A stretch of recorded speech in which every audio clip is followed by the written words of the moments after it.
was we made the beat. And I already know what I want to say because the song is called More Than Friends. And because I'm not a fake artist who's trying to find a fucking topic to speak on and think, yo, niggas gonna love this shit. Because I'm not doing that, the song came out that much better. It was organic. Me and Harry made the beat. It was finalized and things of that nature. We added what we wanted to add. I asked him to put this other part in there for the bridge. The running in and out my life. That part, put that in there. Once the beat was ready, nigga got on the mic. It all started with conversations on phones. Late night to the early morning, they put me right in the zone. How did I come up with being able to say that? Because really early in my life, around 16 years old, I was talking to a girl named Shonda. And me and Shonda used to be on the phone from like fucking 8 o'clock at night to like 6 or 7 in the motherfucking morning. We was little young boys. Puppy love. But that being said, we were always on the phone. I mean, it'd be times she fall the fuck to sleep. I'd be upstairs. I had to take a smash the Adams. I go upstairs, my mom's bathroom back when I was a young boy, take a smash. And I can't even say I was 16. I'm lying like shit. I was 13. I wasn't no fucking 16, because by that time, I wasn't talking to no bitch on the phone that long. You crazy? Nah. I was 13, 12 and 13 years old. The summer of 1992. I'm sorry, of 1995 and 1996. That summer, was talking on the phone a lot. And when I was 13, that was 1996. I remember staying on the phone the longest. That was around 8 to 8. I fell asleep on the toilet on the phone talking to this girl. We used to go together and everything, so that's probably why. We was young, stupid little kids. That's what it was. But at the end of the day, I don't really frequent telephones and shit like that. So the fact that I'm on the phone with some woman for this amount of time, you know, and how that all set things off with our interactions, that's the first thing that came to my head once I heard the completed beat to the More Than Friends track. So that's how I started off. So even from the talking, like, it all started with a conversation, ma. All that shit right there comes off the top of my head. All the talking. Every word that was spoke, from the talking to the rapping to the ad-libs, that's all just right there at the moment. It's not, hold up, let me get a half hour so I can get this shit right. You don't believe me?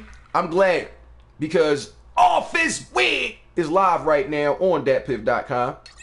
And see, for the entire series, there's 4 volumes before this Again volume. Again marks number 5 in the Office Wig series.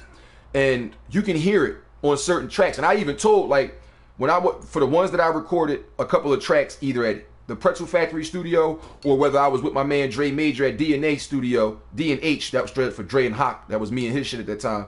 But, which I came up with the name, by the way. But when I would let him do volume 2 and let him host the volume 2 joint and introduce me on every track or whatever like that, there were times where I had stuttered over a word on the track. He said, you want to do it again? And I said, yeah, and did a whole different verse, a whole different track. Never said the same thing. But then there were times he was like, I stuttered over a word, like, hit you from the front to the back and with the mat. But I didn't do it like that deliberate. But either way you look at it, I stuttered over a word. But I kept it there to show the authenticity of the fact that a nigga's really rapping off the top of his head, not writing shit down. Not contemplating it. You guys got to be really aware of that type of shit. See, when I say off my wig, off his wig was just a catchy way to make a mixtape title. But I don't say I go off my wig or off his wig speaking in third person when I talk to people. Motherfuckers say, how do I write music? I say I don't write music. I go off the top of the dome. I freestyle.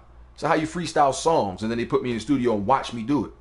Whether it was to an original track or whether it's to an industry beat and I just flip that shit over. Like, I could recall back when Snake Boogie was engineering with me and my ex-artist in Dada on at up north and shit at the Who Dat Entertainment Studio joint at the crib at the in-house joint. And I remember one day we went over to his dad crib. His dad had a banging ass studio, like literally a studio. So we went over to the boy Snake Boogie dad studio. When we get over to his dad's studio and shit, that thing looked right.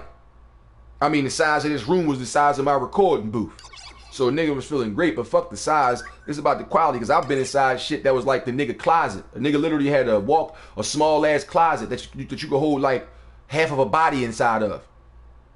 But he had the insulating fiberglass and the insulated padding all around that joint. Close you up, you be in there, you spit your vocals in this dark ass little closet. And but the fact that that shit came out standing crispy as hell, you would never know a nigga was in the closet. So it's not about the size of said booth, but the quality that comes out as such. Now, I give you the story because when they saw me rap for the first time, I come off the top of the dome spitting freestyle. They like, damn, it's crazy. Then we go over his dad crib and I actually record something, not just sit over there and freestyle playing around on beats. No, we actually recorded something, not just shot the shit with liquor. So I get in there and I say, you know what, I want to rap like T.I. on this fucking big shit poppin' beat. Except I'm coming at myself. Because at the time on my PlayStation 3, that was years ago, man. It's like a decade plus ago, real rap. Motherfucker said, I want to come at myself. I made an HST versus HAK mixtape. You know, the Town versus Hawk. You know what I'm saying? So, like, HST was like the one coming at Hawk on the do it, what you say, and I do it. Yo, and how I sat in there and freestyled that whole song. Like, in the style of Tip in terms of how his flow is on all three verses. But just from my perspective with my lyrics, talking about our hood, 52nd or whatever, Lindenwood, whatever. And I flipped that shit completely around. No effort. I wasn't sitting there like, yo, I gotta impress these niggas. I was just in there to record. Motherfuckers was bullshit, so I said, I'll record. Put the beat on. Why would you rap to a T.I. beat? I guess back then motherfuckers still didn't recognize that you rapped on industry beats for promotional use only. Anyway, I get on the joint, so I see Snake Boogie and the nigga who shit he stole from, but we ain't gonna put that out there. I see Snake Boogie and my ex-artist and this Pop on the outside and the other boy on the outside of the booth. And as I'm, it's a glass, it's a plexiglass, like a thick ass plexiglass type of booth, so niggas can see in there. Like the whole wall is glass, you can see through the whole joint. They got a see-through booth, so they looking in there. I got my eyes closed, like I literally got my eyes closed. I got one hand on the motherfucking headphone, not because it's gonna fall over nothing. I just was in that zone. I had grabbed the joint, set it right here, and I'm handing it like I get my hand by the mic, and I just know my eyes is closed and I'm just going in it. See, when I close my eyes in the middle of me rapping, that's literally more of the freestyle, trying to get that much better. Like when I first start off, you can see me, you know what I mean? But then if I close my eyes and start going in, it's like, dog, I'm escaping. It's kind of like when you read a fucking novel, you read a book, and you start to read the descriptions on them pages. They start describing the vast amount of waters that laid outside the pane of her window, to which where the stain of her dress made her skin feel like the supple, sweet smell of a melon. You know, when they describe shit like that, when they talk about the crisp wave crashing against the coarse back of the person that carried her from the wreckage of the boat, she thought she would never breathe again, to which she opened her eyes and seen her chocolate goddess breathing life into her lungs doing CPR, to which she removed his mouth and said, "Excuse me, sir, can I have another?" You know how you read that shit in those little novels? And you escape, you transform into that page. You can smell the sand. You can see the water. That's how it is when it comes to this fucking freestyle shit for me, man. A track, whether it's original or industry, is a fucking foreign language, and I'm its interpreter. Make the translation. That fucking page you're reading is that vast escape. And the descriptions and how descriptive said novel or story may be, it helps you envelop yourself into that story even more. Think about that when you listen to an instrumental the next time you're about to sing or rap. Put you right in the mood. Put you right in the mood. It'll get you where you need to be. Trust me when I tell you. It's not like they're not going to give you a little smackety smack. Like, it's literally going down.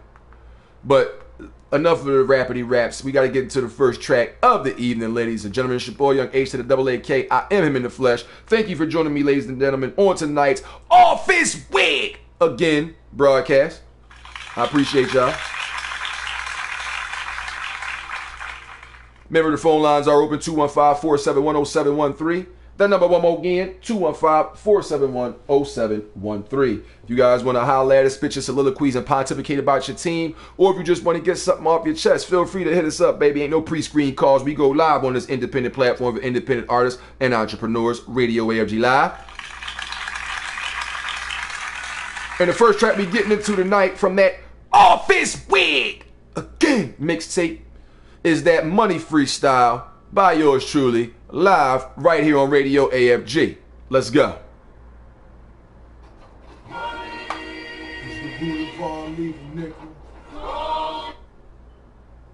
Hold on. Before I even get that track started, ladies and gentlemen, just let me be real with you just for a minute. I gotta keep it real with you. A lot of motherfuckers get on tracks, and I've heard niggas I've never heard of before when I was looking at this beat. And you know how you'll YouTube a beat or you'll Google a beat and you'll look at that shit, and then other people then already did something to it, or they already got a freestyle video or a SoundCloud to it. Dog, I listened to a lot of freestyles to this joint. I don't know how many. I listened to a lot of freestyles off that mixtape or off that beat, off this beat that's about to start playing on this track. And upon listening to these freestyles, every fucking one that I heard, and I'm not coming at none of y'all, I'm being honest though. Every single one of the motherfuckers that did a freestyle to that beat, when they hear money, it was even some motherfuckers that had the version of that track that didn't even have fucking, it didn't even have the money sound effect in it. It was just the beat. Mind you, it was just the beat. It didn't have the money sample in there at all.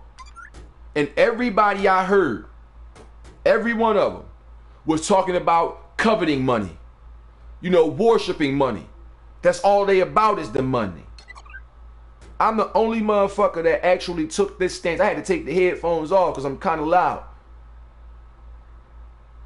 I'm the first motherfucker I heard rap off that beat that took that shit in a completely different...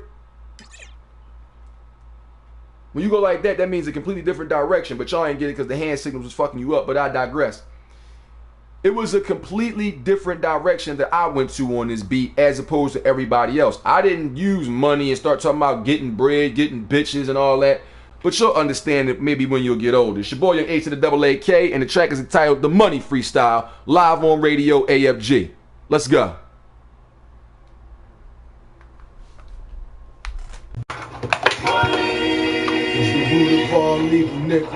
Oh, you don't know? DJ Payne 1. Oh, this win! It's the root of all evil, nigga. Eventually it divides all your people, nigga. The bitches treat you different, and so do your niggas. They plotting the scheme to get you for that. The root of all evil, nigga. Eventually it divides all your people, nigga. The bitches treat you different, and so do your niggas. They plotting the scheme to get you for that.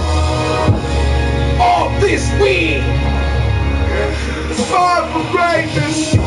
Dividing your squad so silently. No Christmas mistletoe, kiss and plot for me to be boxed up and 6 feet deep, so y'all can be stocked up and equip your little cheeks. Well, I seen it from a distance, my nigga. That's exactly why I get gone from my existence, my nigga. Computers up on the street should not mention my nigga, cause I done seen all my life, y'all give it, my nigga. Dang. Have a nigga jump shit, but you ain't get shit, not a dime nor a nick. Ain't hustle, ain't bustin', don't palm no clips. Stop it, or your ass get hit. See niggas do that, expose they own click, but who you expose when those who know him, them and her know damn well those who spoke in. Got niggas sub-zero code, got votes in, cause it's the root of all evil, nigga. Eventually it divides all your people, nigga. The bitches treat you different, and so do your niggas. They plotting and scheme to get you for that. The root of all evil, nigga. Eventually it divides all your people, nigga. Bitches treat you different, and so do your niggas. They plotting and scheme to get you for that. All this weed. I pray to God for my life. I've been living so long, it's time to get right. Your bitch still wearing thongs, I see kinda bright. So that's that money getting paid, I'm trying to fight. Y'all see my niggas getting different and we ride out. Funny make a motherfucker point out your hideout, then point out your mom house. That'd be crazy, but I know where your mom house is. I pull that 9 out. Bang! I have your friend turn his back on you. Have your own brother say that. pull a Mac on you. Then again, nigga fall back, they start attacking you. Through the media, social media, they collapsing you. Different how they setting up the trap for you. In the rapture, never more anger, I'll impose fracture news.